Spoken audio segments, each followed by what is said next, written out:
오늘 우리에게 주시는 하나님 말씀은 마태복음 21장 12절에서 13절입니다.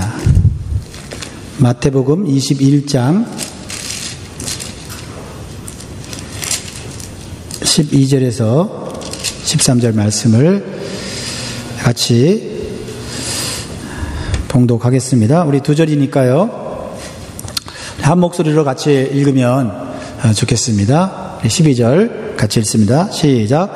예수께서 성전에 들어가사 성전 안에서 매매하는 모든 자를 내어 쫓으시며 돈 바꾸는 자들의 상과 비둘기 파는 자들의 의자를 둘러 엎으시고 저희에게 이르시되 기록된 바 내 집은 기도하는 집이라 일컬음을 받으리라 하였거늘 너희는 강도의 구려를 만드는도다 하시니라. 아멘. 오늘 영광교회 예배에 오신 여러분들 잘 오셨습니다. 여러분, 하나님께서 주신 이 은혜의 시간을 사모하고 또 준비해서 나오신 분들에게 하나님의 크신 은혜가 함께하기를 주의 이름으로 축복합니다. 여러분 기도해 주셔서 지난 월요일 날 도미니카 공화국 선교 가서 하나님의 많은 사랑과 은혜를 경험하고 또 나누고 돌아왔습니다. 여러분들의 기도로 말미암아 오늘 이렇게 건강한 모습으로 강단에 서게 된 것 하나님께 영광을 돌립니다. 네, 지난번에 갔을 때는 열병에 걸려갖고 한 2, 3일은 그냥 누워서 지내고 그래도 열심히 전도하느라고 애를 썼는데 이번에는 성도님들이 특별히 저 건강을 위해서 많이 기도했다고 그러더라고요. 그래서 오는 날까지도 아무런 어려움 없이 사역을 잘 마쳤습니다. 단지 모기에게 조금 헌혈을 하고 그런 거 외에는 없었고 특별히 이번에 하나님 주신 많은 은혜와 열매가 있어서 여러분과 좀 나누고 싶은 게 많은데 잠시 후에 나누도록 하겠습니다. 우리 서로 바라보면서 우리 한 주 동안 못 뵀던 분들 우리 마주하게 됐는데요. 주님의 사랑으로 우리 격려하면 좋겠습니다. 잘 오셨습니다. 하나님 안에서 잘 되실 겁니다. 우리 격려합시다.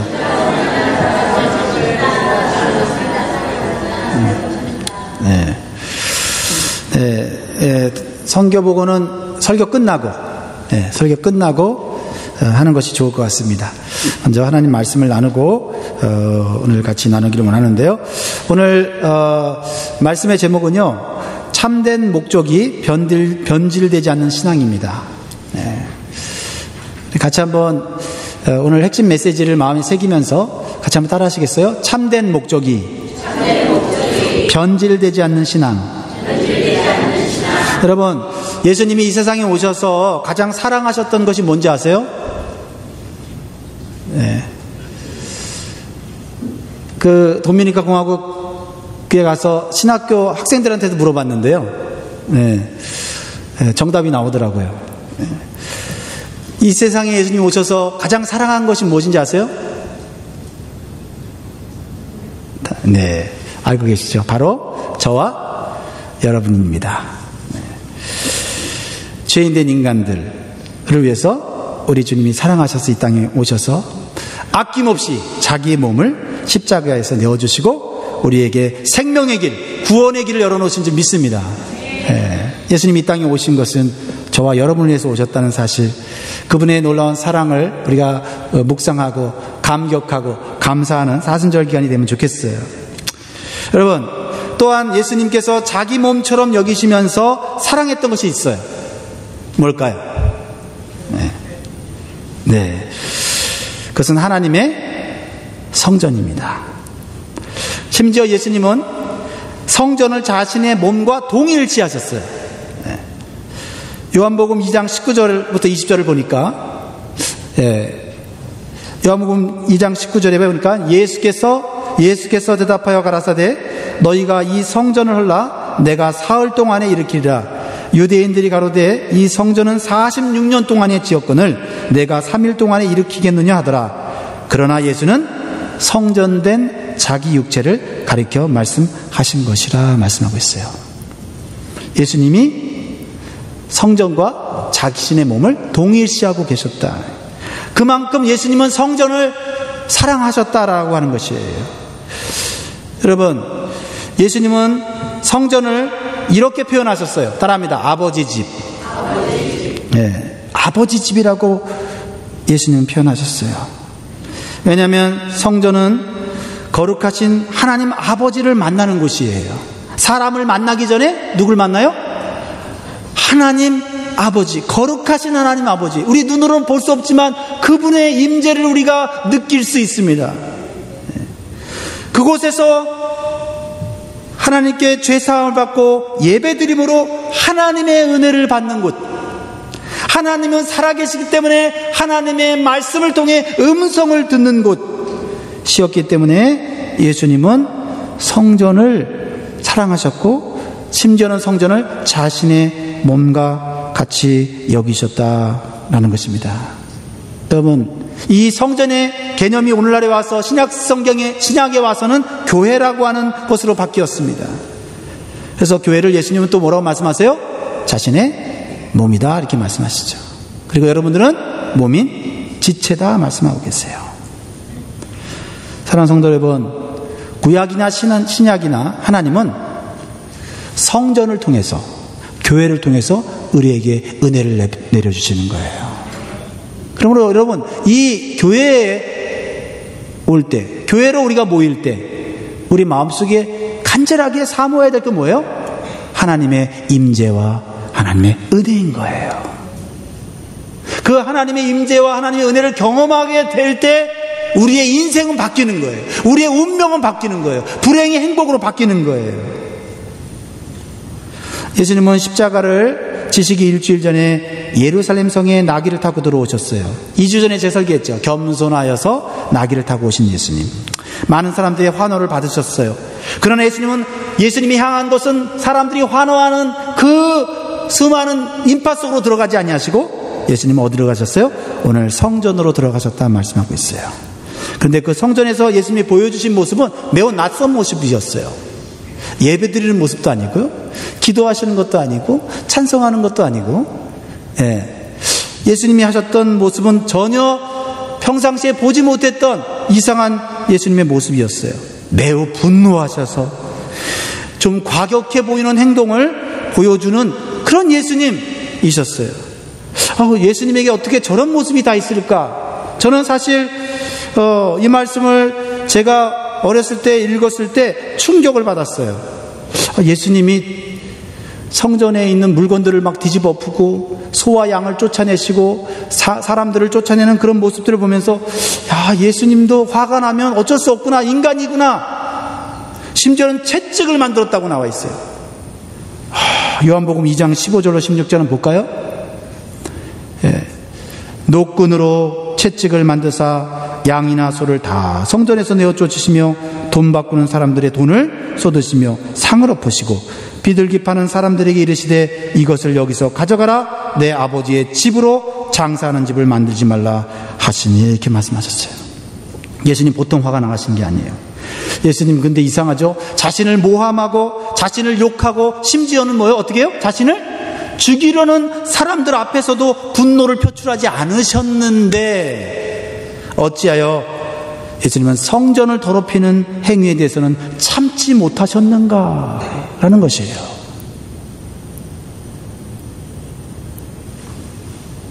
예수님은 성전을 자기 몸과 동일히 여기셨고 예수님은 교회와 자기 몸을 동일시 하셨어요. 오늘 그것이 해답이 아닐까 생각해 볼 수 있겠지요.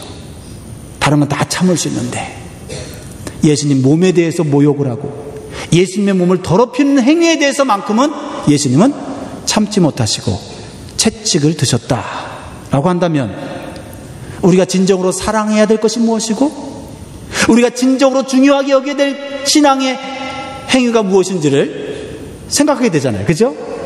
귀한 교훈 아닙니까? 예수님이 왜 이렇게 분노하셨을까?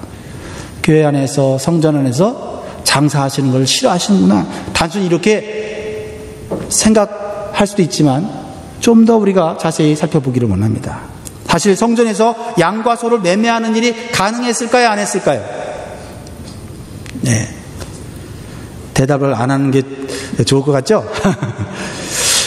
성전에서 양과 소를 매매하는 일이 가능했습니다. 하나님의 말씀인 율법에 나와 있어요. 먼 곳에서 제사를 드리러 오는 사람들이 양과 소를 가져오는 것이 어려운 일이었잖아요. 하나님께 정성된 예배를 드리기 위해서는 흠없는 양과 소를 가지고 와야 되는데, 특히 해외에서 양과 소를 가져온다는 것은 불가능하며, 가지고 오다가 어떻게 될까요? 흠이 없던 양과 소가 병들 수도 있고 또 흠이 생길 수도 있는 거 아니에요. 그래서 예배를 너무너무 드리고 싶어서 먼 곳에서 오는 사람들에게는 돈으로 양과 소를 살 수 있는 매매를 허락하였습니다. 목적은 뭐예요? 예배를, 제사를 올바르게 드려서 하나님을 기쁘시게 하는데 목적이 있었다는 거예요. 이 목적을 잊지 마십시오. 하나님을 기쁘시게 하기 위해서, 하나님께 흠없는 제사를 드리기 위해서 매매를 허락하셨다는 거죠. 신명기 14장 24절 26절 볼까요? 네, 같이 한번 24절 읽어보겠습니다. 시작. 그러나 내 하나님 여호와께서 그 이름을 두시려고 택하신 곳이 내게서 너무 멀고 행로가 어려워서 그 풍부히 주신 것을 가지고 갈 수 없거든. 25절. 그것을 돈으로 바꾸어 그 돈을 써서 가지고 내 하나님 여호와의 택하신 곳으로 가서 무릇 내 마음에 좋아하는 것을 그 돈으로 사되 우양이나 포도주나 독주 등 무릇 내 마음에 원하는 것을 구하고 거기 내 하나님 여호와의 앞에서 너와 내 권속이 함께 먹고 즐거워할 것이며, 이렇게 말하고 있습니다. 하나님께서 성전 뜰에서 허락하신 것은 예배에 드릴 물건을 위한 것이었다라는 것이에요. 하나님을 기쁘시게 하기 위해서, 개인적인 이익을 취하라고 허락한 것이 아닙니다. 아, 잘됐다. 양과 소를 데리고 가는 거 너무 힘든 일인데 돈으로 가서 그냥 소, 양 사서 바치지. 아, 이제 편리해졌구나. 시대가 편리해졌다. 편리를 위해서가 아니었다는 거죠. 하나님께 제사를 드리기 위하여, 좋은 예물을 드리기 위해서 매매가 가능케 했다라는 거예요. 그게 목적이었다는 거예요. 그런데 그것이 어떻게 변질되었는지 여러분 상상이 가죠. 처음에는 좋은 목적이었는데 시간이 흘러가면서 내 편리를 위해서, 또는 그러한 편리를 내 이익과 탐욕의 대상이 되어졌다라는 것입니다. 하나님의 말씀을 교묘히 이용해서 장사꾼들이 외국에 오는 사람들이 어떻게 해요? 몇 배의 이익을 남기고 소와 양을 팔았어요. 더 나아가 제사장들과 결탁해서 뇌물을 바치고 특혜를 얻어서 더 많은 이익을 취하는 일이 성행해왔다라는 것입니다. 하나님을 기쁘시게 하기 위한 목적이 일부 장사꾼이나 아니면 편리를 추구하거나 또한 탐욕을 취하려는 사람들의 수단이 되어버렸다라는 것입니다. 겉으로 보기에는 지금 예배드리기 위해서 사람들이 모였고 예배드리기 위해서 하나님께 드리는 양과 소를 막 준비하는 모습으로 비춰지지만 그 안에 들어가 보면 하나님을 기쁘게 하는 것이 하나도 없었기에 예수님은 이렇게 분노하시고 참지 못하시고 노끈으로 채찍을 만드셨다라는 거죠.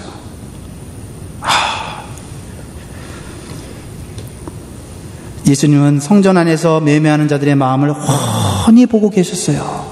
훤히. 우리들의 마음을 훤히 보고 계십니다. 저의 마음을 보고 계시기 때문에 전 두렵습니다. 이 자리에 설 때마다 두렵습니다. 그 마음에 하나님을 경외하는 마음은 하나도 없고 오직 개인적인 이익과 탐욕을 채우려고 하는 그 마음들이 있는 것을 보게 되었다는 것입니다.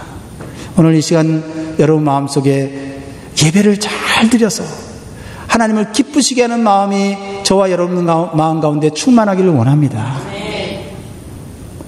그런 마음으로 이 자리에 섰어요. 오늘 하나님 제 마음 받아주세요.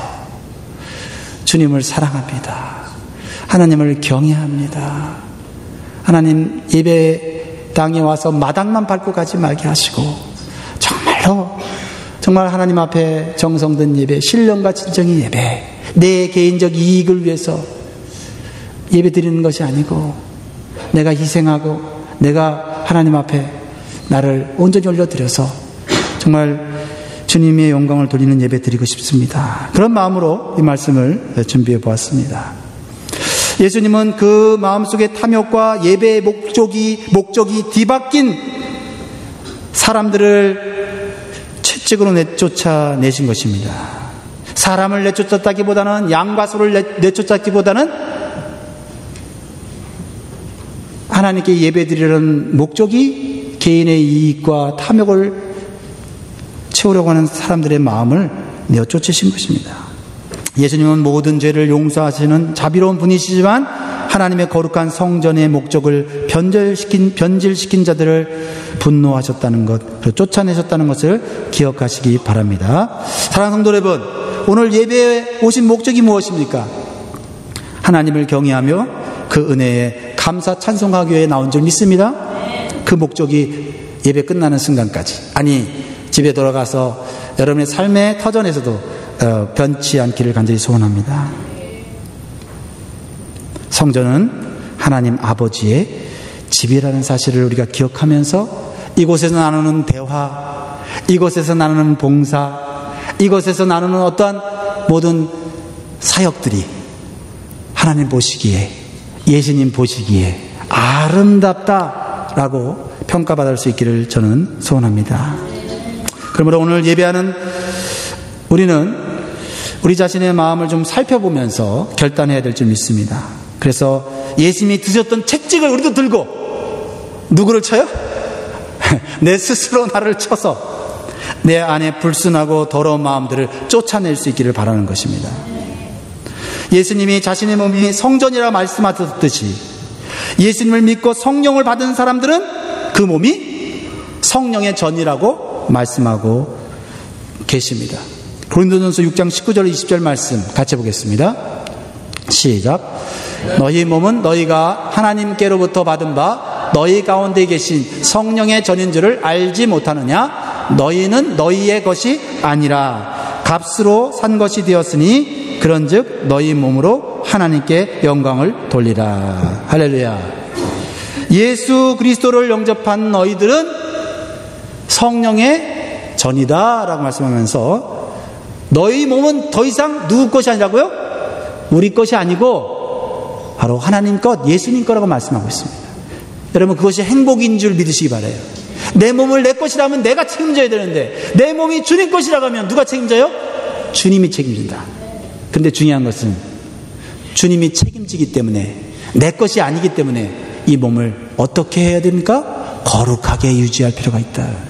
주님이 원하시는 대로 이 몸을 우리는 관리할 필요가 있다라는 것입니다. 너희 몸으로 하나님께 영광을 돌리라. 값으로 산 것이 되었다 이렇게 말합니다. 그러니까 마음만이 아니고 너희 몸으로 하나님께 영광을 돌리라고 말씀하셨습니다.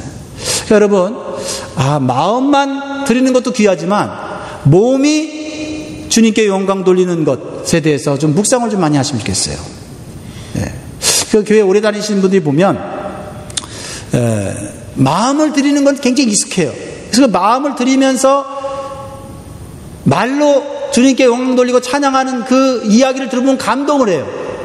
그런데 그 마음과 말만큼 몸이 따라가지 못하는 것을 우리는 보게 됩니다. 저도 역시 그렇습니다. 그러나 우리는 우리의 몸도 거룩한 성전이 되기 위하여 힘쓰고 애써야 돼요.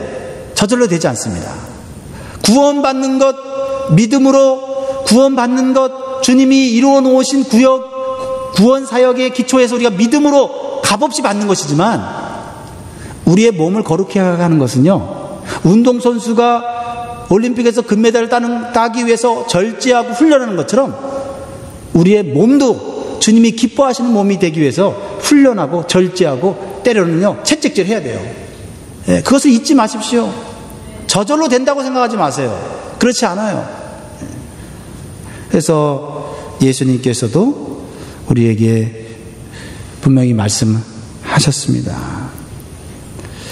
그러므로 우리는 성전된 우리의 몸과 마음을 내 것이 아니라 하나님 것이다 라는 생각을 가지고 거룩하게 지키기 위해서 힘써야 됩니다. 우리 마음에 더럽고 추한 생각이 들어오면 말씀의 채찍을 가지고 즉시 어떻게 해요? 쫓아내야 돼요. 우리의 몸을 병들게 하고 상하게 하는 음식이나 그런 세속적인 행위를 어떻게 해요? 쫓아내야 돼요. 바로죠. 그래서 여러분, 예수 믿고 난 이후에는 내 몸이 내 것이 아닙니까? 우리의 몸이 술통이 되게 하면 안 돼요. 술로 채우면 안 돼요. 그렇죠? 네. 또 담배 연기로 우리의 몸이 굴뚝이 되게 하면 안 돼요. 굴뚝이 되게 하면 안 돼요. 우리 인간을 창조한 목적을 변질시키는 행위는 우리 하나님을 슬프게 하고 우리를 구하는 예수님을 슬프게 한다라는 것입니다. 우리 서로 좀 정리하면 좋겠어요. 네. 당신의 몸은 거룩한 몸입니다. 우리 서로 한번 좀 자극을 주고 도전하면 좋겠습니다. 당신의 몸은 거룩한 몸입니다. 네. 네. 여러분은 동시에 예수 그리스도께서 피를 흘려 값으로 산 귀한 몸이에요. 귀한 몸. 예수 믿기 전에는 그저 그런 사람이었는데 예수 믿고 난 다음에는 공부를 잘하든 못하든 돈이 많든 없든 사회적으로 지위가 높든 안 높든 여러분은 귀한 분이다. 귀한 분이다. 그럴 때 다른 말로 말하면 우리의 몸은 성령의 전이고 거룩한 하나님의 집이다 하는 것을 우리가 인식하게 되는 것이죠. 여러분 몸을 귀하게 여기십시오. 네, 귀하게 여기세요. 오늘 두 번째로 예수님께서 분노하시며 장사꾼들을 다 내어 쫓으신 예수님이 다시 한번 성전의 목적을 가르쳐주는 것이 나와요. 성전의 목적. 자, 13절 말씀이에요. 13절. 자, 말씀 그대로 믿읍시다. 시작. 저희에게 이르시되 기록된 바 내 집은 기도하는 집이라 일컬음을 받으리라 하였거늘 너희는 강도의 굴혈을 만드는도다 하시니라. 너무 참 이게 충격적인 얘기예요. 그렇죠? 네. 기도하는 집과 강도의 굴혈, 이거 완전히 반대 아닙니까? 그렇죠? 그런데 같은 장소에서 바라보는 시각이 다른 거예요.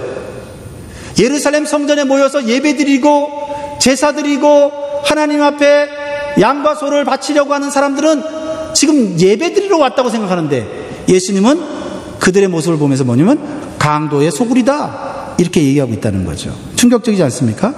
왜 그래요? 성전은 뭐 하는 곳입니까? 기도하는 집이라. 그런데 그 목적이 바뀌었다는 것입니다. 기도의 집을 강도의 굴혈로 만들었다는 거죠. 기도의 집이 강도의 굴혈로 바뀌는 것은 끔찍한 일이 아니에요? 어떻게 이런 일이 일어날 수 있습니까? 교회가 강도의 굴혈이 될 수 있습니까? 어떻게? 여러분, 교회가 기도의 집이 아니라 강도의 굴혈이 될 수 있습니까? 우리 주님은 가능하시다고 말씀하시는 거예요. 교회가 하나님이 주신 사명과 목적을 잃어버릴 때 교회다움을 잃어버린다는 것이죠. 교회다움을 잃어버린 교회 뭡니까?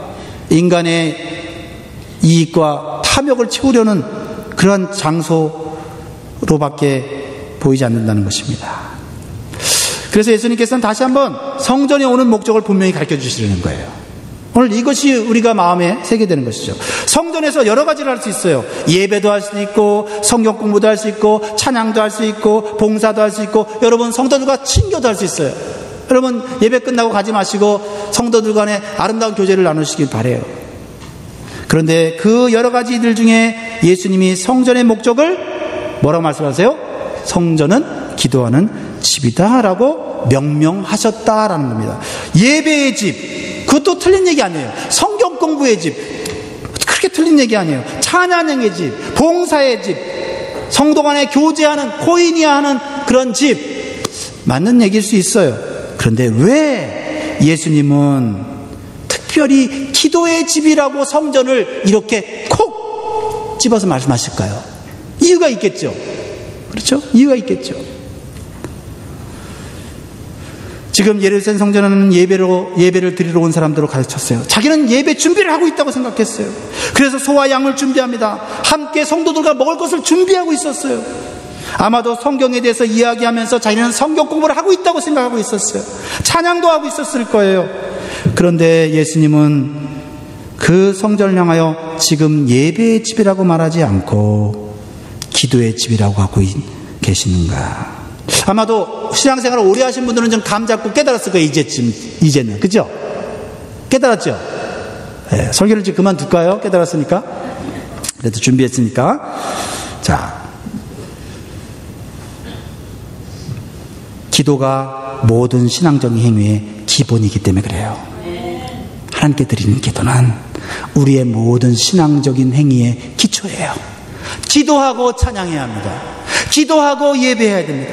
기도하고 봉사해야 돼요. 기도하고 교제해야 되는 것입니다. 만약 기도가 빠진다면, 기도하지 않는다면 어떻게 될까요?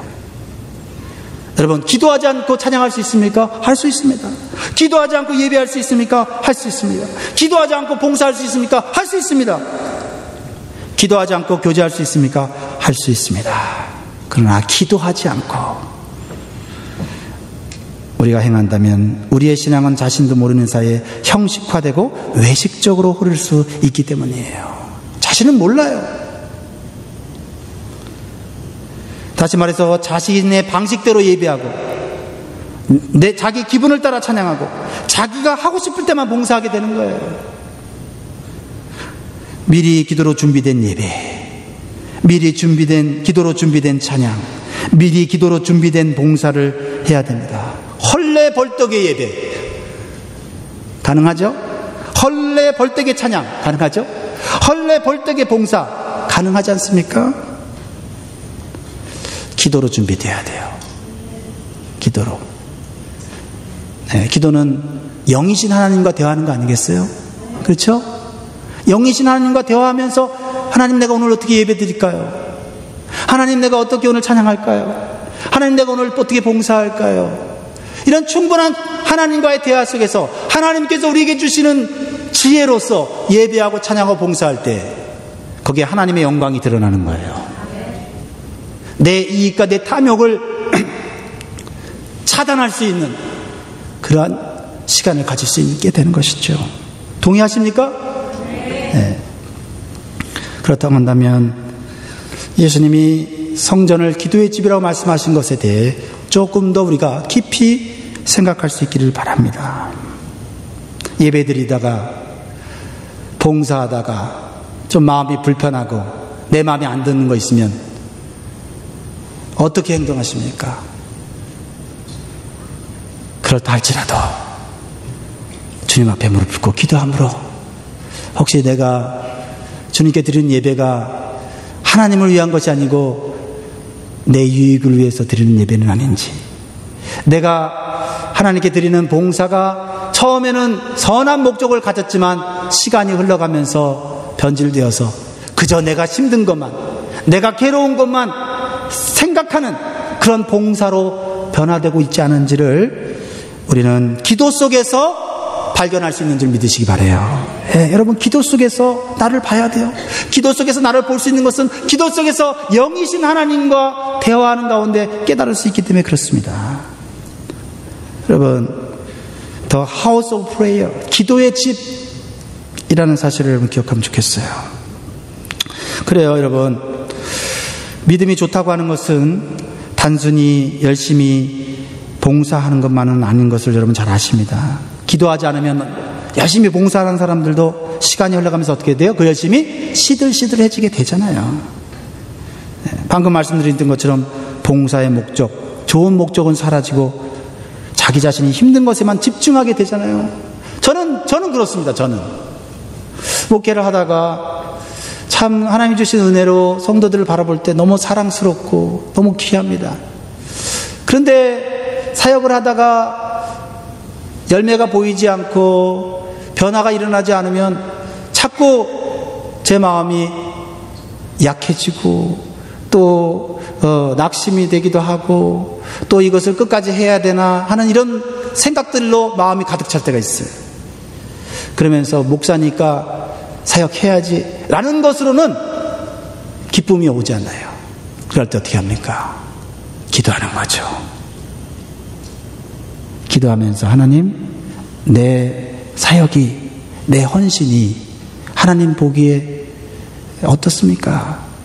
내 목적이, 내 동기가 하나님 보시기에 어떻습니까? 라고 기도하면 하나님께서 다시 하나님이 기뻐하시는 그러한 사역으로, 목회로 나아가게 해주시는 것입니다. 그래서 믿음이 좋은 성도는요, 기도할 때를 아는 성도예요. 기도할 때를 아는 성도가 좋은 성도입니다. 그래서 예수님이 말씀하신 대로 성전을 기도의 집으로 적극적으로 활용할 줄 아는 성도예요. 성도가 교회에 나와서 기도하고 수시로 나와서 기도함으로써 하나님을 기쁘시게 할 수 있다는 사실을 여러분 기억하시기 바라요. 기도를 통해 다시 새 힘을 얻고 능력과 지혜를 받아 새로운 마음으로 사명을 끝까지 감당하는 것입니다. 오늘날 지도자들의 문제가 무엇입니까? 그것은 하나님을 경외하지 않는 것이고, 그래서 하나님 앞에 겸손히 기도하지 않는 거 아니겠어요? 여러분, 미국이 이렇게 부강한 나라가 되고 세계적인 나라가 된 것은 다 하나님의 은혜인 줄 믿습니다. 미국의 대통령 중에 아직도 존경받는 대통령들이 있습니다. 그 중에 한 사람이 에브라함 링컨이죠. 어떤 전문가가 그의 일생을 연구해 보니까요, 그의 일생에 27번의 큰 실패를 경험했대요. 제가 웬만한 사람들하고 얘기를 해봐도요, 27번의 큰 실패를 당한 사람은 본 적이 별로 없어요. 27번의 큰 실패를 경험했는데 그는 낙심하지 않고 다시 일어서서 미국의 위대한 대통령이 되었어요. 그러나 대통령이 된 이후에 그는 큰 위기를 만났어요. 노예 해방을 하려고 했지만은 나라가 남북으로 딱 갈라지면서 남북 전쟁을 해야만 했어요. 링컨 대통령이 이끄는 북군은 남군보다 매우 약했습니다. 그러나 그는 기도하는 대통령이었어요. 남북 전쟁에서 전세가 불리해지자 1863년 4월 31일 목요일 날 금식일을 선포하고 온 국민이 함께 기도할 것을 호소했어요. 멋지지 않아요? 오늘날도 미국의 대통령이 전 국민을 향하여 금식합시다 그랬을 때 국민들이 할렐루야 하면서 따르면 이 나라를 하나님이 얼마나 축복하실까요? 근데 오늘날은 정말 그런 하나님의 귀한 메시지를 전하면 비판을 받고 난도질을 당하고 정치 생명이 끝나는 그러한 참 암울한 시대가 아닙니까? 한 번은 인기 배우였던 제임스 머독이 백악관에 초대해서 머물게 되었습니다. 새벽에 링컨 대통령의 기도술에 잠이 깼다고 기록하고 있어요. 링컨은 대통령은 병사들을 격려하기 위해서 전쟁터를 찾았을 때도 수시로 기도했습니다. 그가 머물던 막사에는 수시로 하얀 손수건이 이렇게 걸려져 있을 때, 손수건이. 그 하얀 손수건이 걸려있으면 아무도 방해하지 못했다는 거예요. 그 시간은 오직 하나님과 함께 기도하는 시간이었다는 거예요. 링컨 대통령은 전쟁에 승리한 후에 이렇게 고백했습니다. 북군의 승리는 기도의 승리였습니다. 우리에게 남군의 로버트 리와 같은 능력 있는 장군이 없는 것이 오히려 다행이었습니다. 그래서 우리는 하나님을 의지하여 더욱 기도할 수 있었습니다. 사랑하는 성도 여러분, 여러분 가정이 어려움을 당했다가 다시 일어날 수 있는 이유를 우리 가정에는 기도가 있습니다라고 고백하기 원합니다. 우리 교회가 문제가 생겼다가도 그 문제를 해결할 수 있는 것은 우리 교회는 기도하는 사람이 많이 있습니다. 참 이 교회만큼 경제성이 없는 그런 건물이 없어요. 주일날 한 번 예배 드리고 주중이 텅텅 비지 않습니까?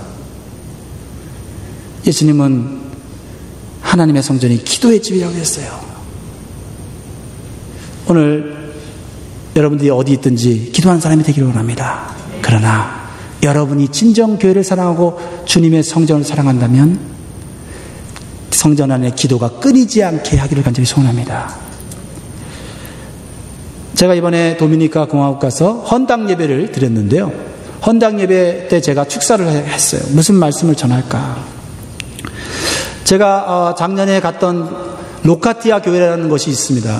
그 교회가 굉장히 비좁고 허름하고 너무너무 덥고 정말 지저분했어요.